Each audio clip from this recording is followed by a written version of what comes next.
మరి చాలామంది మా పార్టీలో ఉన్నటువంటి వాళ్ళు పెద్దలు నిన్నటి వరకు ఉండి మరి ఒక్క రోజు సీటు రానంత మాత్రాన 16 సీట్లే మీవని లేకపోతే సర్జికల్ దాడి అని అది రకరకాలుగా మాట్లాడము సరైన పద్ధతి కాదు. మాకు కూడా వారంటే గౌరవము, కానీ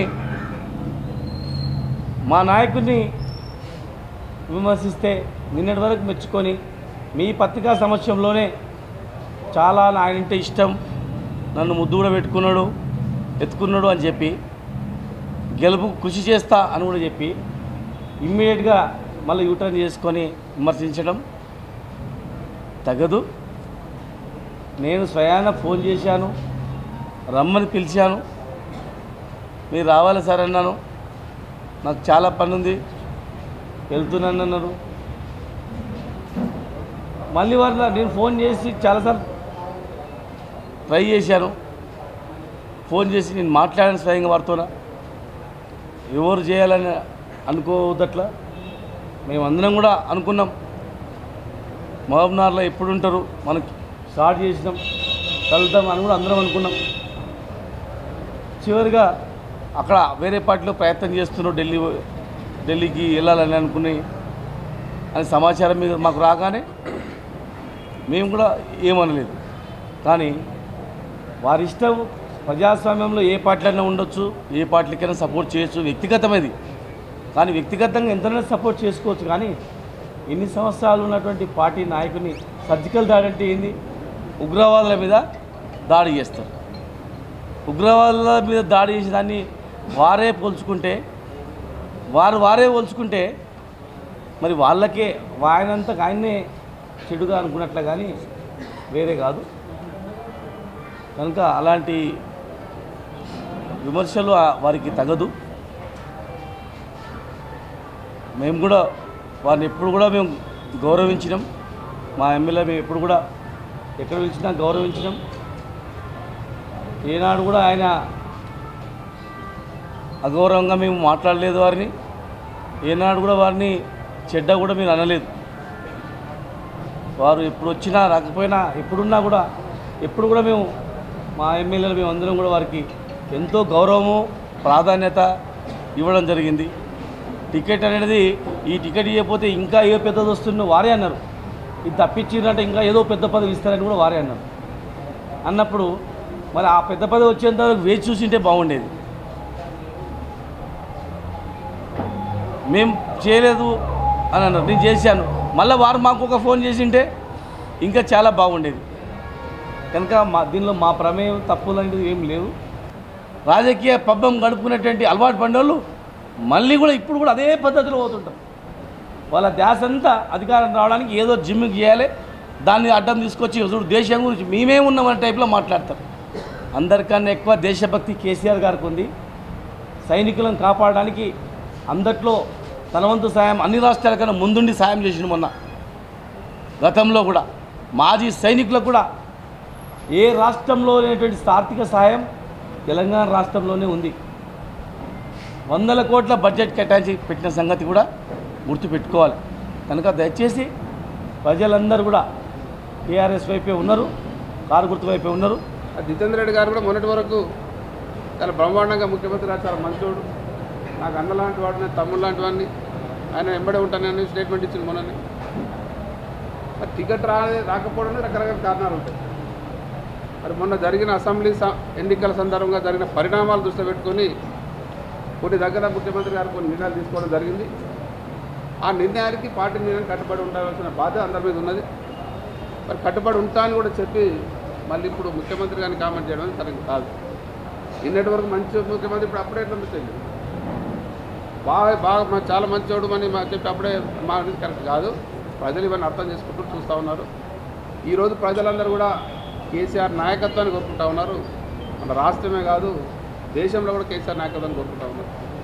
తెలంగాణ జరుగుతున్న కార్యక్రమాలను గమనించి పక్క రాష్ట్రాల వాళ్ళు కూడా తెలంగాణ కలుపుకుంటే మమ్మల్ని అన్ని ఈరోజు మరి ధర్నాలు చేసే స్టేజ్ ఈరోజు ఉన్నది. ఇటువంటి పరిస్థితుల్లో మనం అందరం కూడా టీఆర్ఎస్ పార్టీకి మద్దతుగా ఉండి ఇక్కడికి 16 గెలిపించుకుంటాం, తప్పని గెలిపించుకోవాలి. తర్వాత ఈ పార్లమెంట్కి సంబంధించి మహబూబ్ నగర్ పార్లమెంట్ సంబంధించి ఎవరు వచ్చినా ఎవరిని చేసినా ఎవరేం మాట్లాడినా ప్రజలు చాలా క్లియర్గా ఉన్నారు. మొన్ననే ఎవరైనా జిమ్మికులు చేసినా 7 అసెంబ్లీ స్థానాలు బంపర్ మెజార్టీతో టీఆర్ఎస్ పార్టీ గెలిపించుకున్నారు. ఈ ఎన్నికల్లో అంతకంటే ఎక్కువ మెజార్టీ వస్తుంది. అంతకంటే ఎక్కువ మెజార్టీ ఇవ్వడానికి ప్రజలు సిద్ధంగా ఉన్నారు. ఖచ్చితంగా అతిపెద్ద మెజార్టీతో మహబూబ్ నగర్ పార్లమెంటు గెలుస్తాం. ప్రజలు సిద్ధంగా ఉన్నారు తెలియజేస్తూ ఆ దిశగా అది మేధావులందరూ ఆలోచన చేయాలి. ఈరోజు భారతదేశ రాజకీయాలు, భారతదేశ భవిష్యత్తు మార్చే ఎలక్షన్ ఇది. దాంట్లో ముఖ్యంగా తెలంగాణ ఓటు అనేది కేసీఆర్కి మనం ఇచ్చే మద్దతు దేశ భవిష్యత్తు మార్చే ఎలక్షన్ కాబట్టి ఆ దిశగా ఆలోచన చేయాలని అట్లాగే మీడియా మిత్రులందరూ కూడా నేను రిక్వెస్ట్ చేస్తా ఉన్నాను. మీరు మాకు ప్రజల మధ్య వారధులు. మీ బాధ్యత కూడా దేశ రాజకీయాల్లో మార్పు తెచ్చే ఓటు, దేశ భవిష్యత్తులో మార్పు తెచ్చే ఓటు మీరు ఖచ్చితంగా మీరు ఇది నోట్ చేసి పెట్టుకోండి. ఈ ఎలక్షన్ తర్వాత దేశ రాజకీయాల సమూల మార్పులు వస్తాయి. దేశ భవిష్యత్తుకు అభివృద్ధికి నాంది పలుకుతుంది ఎలక్షన్.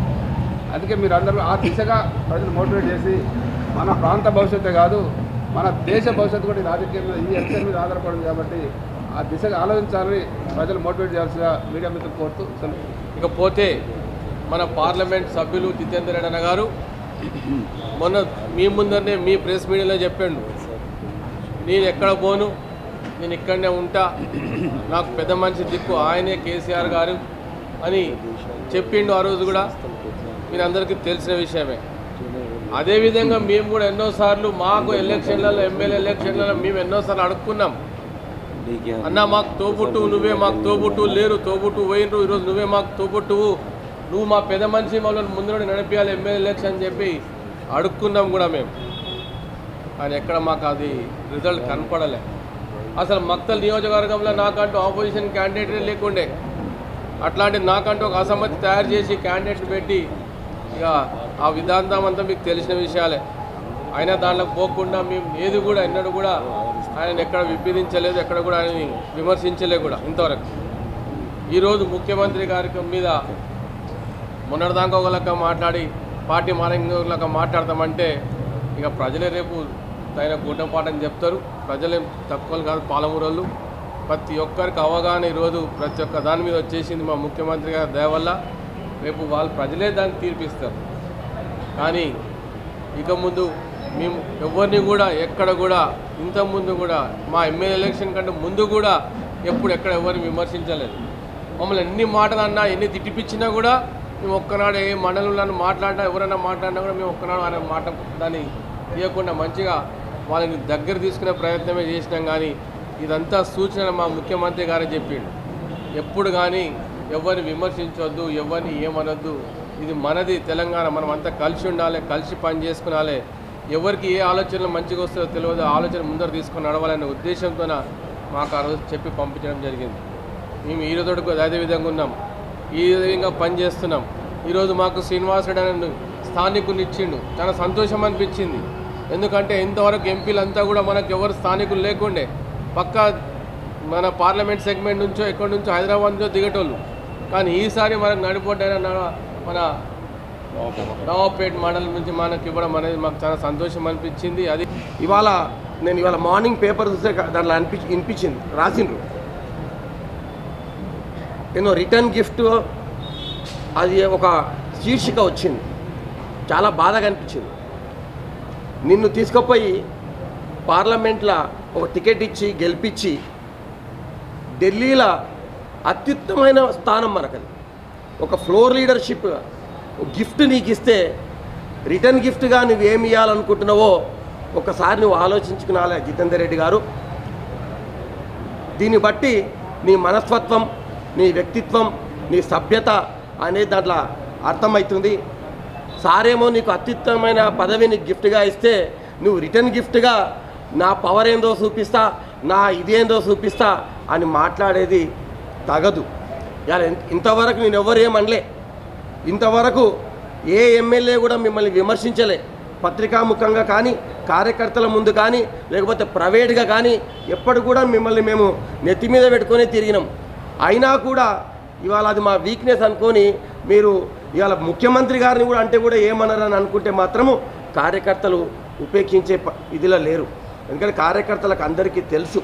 ఇవాళ ఒక మాట మాట్లాడుతున్నాడు, రైతు బంధు స్కీము అసొంటివి 2-3 పెట్టి ప్రజలకు ముసలోళ్ళకు కొంచెం పెన్షన్లు ఇస్తే మీకు ఓట్లు పడతాయా అని ఒక కామెంట్ చేసిండు. అంటే రైతులను నువ్వు అవహేళన చేస్తున్నావు, ముసలోళ్ళకు బీదోళ్ళకు ఏదైతే పెన్షన్లు వస్తున్నాయో వాళ్ళని అవహేళన చేస్తున్నావు. దాన్ని పట్టి చూస్తే నీకు మనకంతా అర్థమవుతుంది అతనికి ఎంత చిత్తశుద్ధి ఉంది, ప్రజల మీద ఎంత గౌరవం ఉంది, రైతుల మీద ఎంత అభిమానం ఉంది అనేది కూడా దీన్ని బట్టి మనం తెలుసుకోవచ్చు. అటువంటిది చాలా తప్పు వ్యాఖ్య. మొన్నటికి మొన్న ఆ పార్లమెంట్లో లాస్ట్ డే తెలంగాణను పొగిడి, ముఖ్యమంత్రిని పొగిడి, దేశమంతా తెలంగాణ దిక్కు చూస్తుంది, దేశమంతా తెలంగాణ మోడల్ అంటుందని చెప్పి ఇవాళనేమో బాయిల కప్ప అని మాట్లాడుతున్నాడు. ఒకసారి మీరు ఆలోచన చేయండి.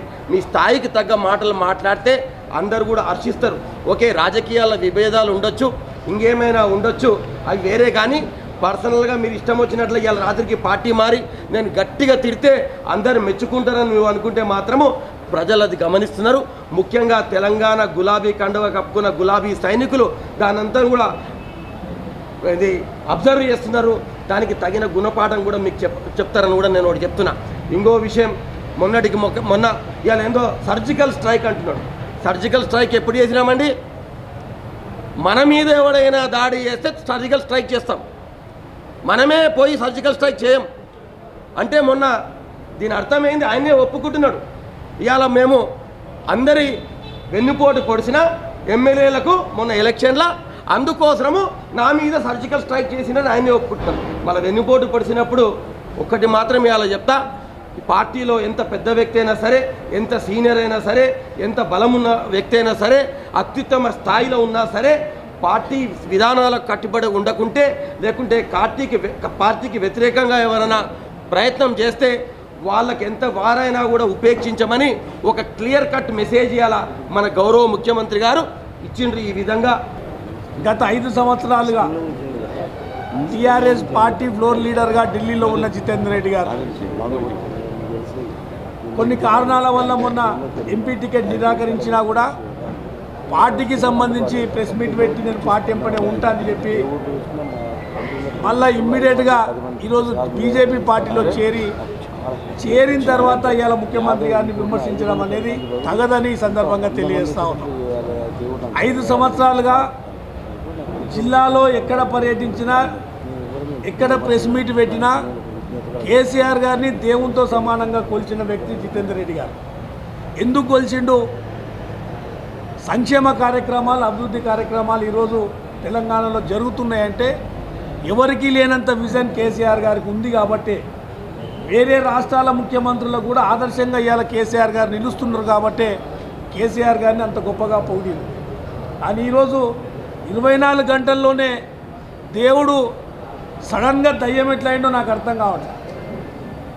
అందుకే విమర్శించే ముందు నిర్ణయాత్మకంగా పద్ధతిగా విమర్శించాలనే కోరుతా ఉన్నాం.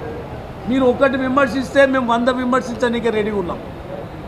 ఎందుకు టికెట్ ఇవ్వలేదన్నది మీకు తెలుసు, అధినేతకు తెలుసు, కార్యకర్తలుగా లీడర్లుగా ప్రజలకు కూడా తెలుసు. ఒక నిర్ణయం తీసుకున్నాక అయిపోయింది. ప్రతిసారి పదవే రావాలని లేదు. ఒక అత్యుత్తమైన పదవి 5 సంవత్సరాల్లో పార్టీ ఫ్లోర్ లీడర్ ఢిల్లీలో చాలా పెద్ద పోస్ట్ అది మీకు ఇవ్వడం జరిగింది. నిజంగా ఒక స్టేజ్లో రిటైర్మెంట్ అంతకంటే పెద్ద పదవి రాదు. ఇవాళ ఈ స్టేజ్లో మనం ఈ ప్రాంత ప్రజలకు కేసీఆర్ గారు ఎంబడే ఉండి ఈ ప్రాంత ప్రజలకు న్యాయం చేయాలన్న ఆలోచనతో ముందుకు పోవాల్సిన అవసరం ఉండే.